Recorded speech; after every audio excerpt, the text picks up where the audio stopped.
আসসালামু আলাইকুম, আমি হাবিবুর রহমান। শুরু করছি জেড টেলিভিশনের নিয়মিত সংবাদ। রংপুরের বদরগঞ্জ উপজেলায় শারদীয় দুর্গাপূজা উৎসবমুখর পরিবেশে অনুষ্ঠিত হচ্ছে। উপজেলার বিভিন্ন মণ্ডপে পূজার আয়োজনকে ঘিরে ভক্তদর্শনার্থীদের ভিড় লক্ষ্য করা গেছে। পূজামণ্ডপগুলোতে নিরাপত্তা নিশ্চিত করতে আইনশৃঙ্খলা রক্ষাকারী বাহিনী মোতায়েন রয়েছে। কেমন পূজা উদযাপন করতেছেন আপনারা? ভালো। আপনি? ভালো। ভালো, খুব সুষ্ঠু এবং শান্তি। নাম কি? কেমন ভালো পূজা ভালো হচ্ছে আপনাদের?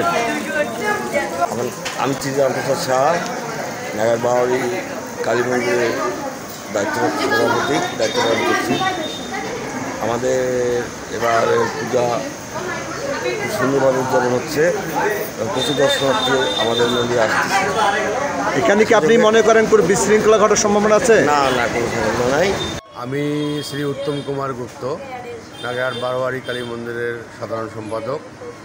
এখানে প্রতি বছরের ন্যায় দুর্গাপূজা খুব সুন্দরভাবে জাঁকজমকপূর্ণভাবে হচ্ছে। প্রতি বছরের ন্যায় এবারও আরও উন্নতভাবে আমাদের এখানে পূজা হচ্ছে। কোনো আইনশৃঙ্খলা বাহিনী যথেষ্ট পরিমাণ সাহায্য সহযোগিতা করতেছে।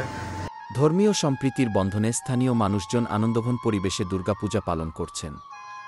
হিন্দু বৌদ্ধ কল্যাণ ফ্রন্টের রংপুর জেলা শাখার সভাপতি উত্তম কুমার সাহা বলেন, 60টি মন্দিরেও যেতে পেরেছি। আজকে বাদবাকি মন্দিরগুলো যাওয়ার চেষ্টা করতেছি এবং সব মন্দিরেই আমাদের বাংলাদেশ হিন্দু বৌদ্ধ খ্রিস্টান কল্যাণ ফ্রন্টের লোক যেখানে আছে সেখান থেকেই সহযোগিতা করতেছে এবং প্রতিটা পূজা মন্দিরেই তারা সহযোগিতা করতেছে এবং তারা সেখানে দেখাশোনার দায়িত্ব নিয়েছে।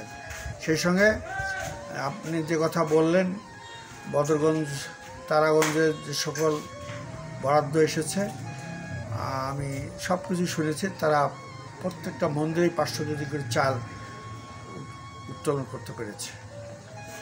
মোহাম্মদ শিরিন আক্তার, আমরা 24 ঘন্টায় ডিউটি করতেছি। শান্তিপূর্ণভাবে আপনি কি সুষ্ঠু বলে মনে করছেন? স্টাফ রিপোর্টার হাবিবুর রহমানের তথ্যচিত্রে নিউজ ডেস্ক জেড টেলিভিশন।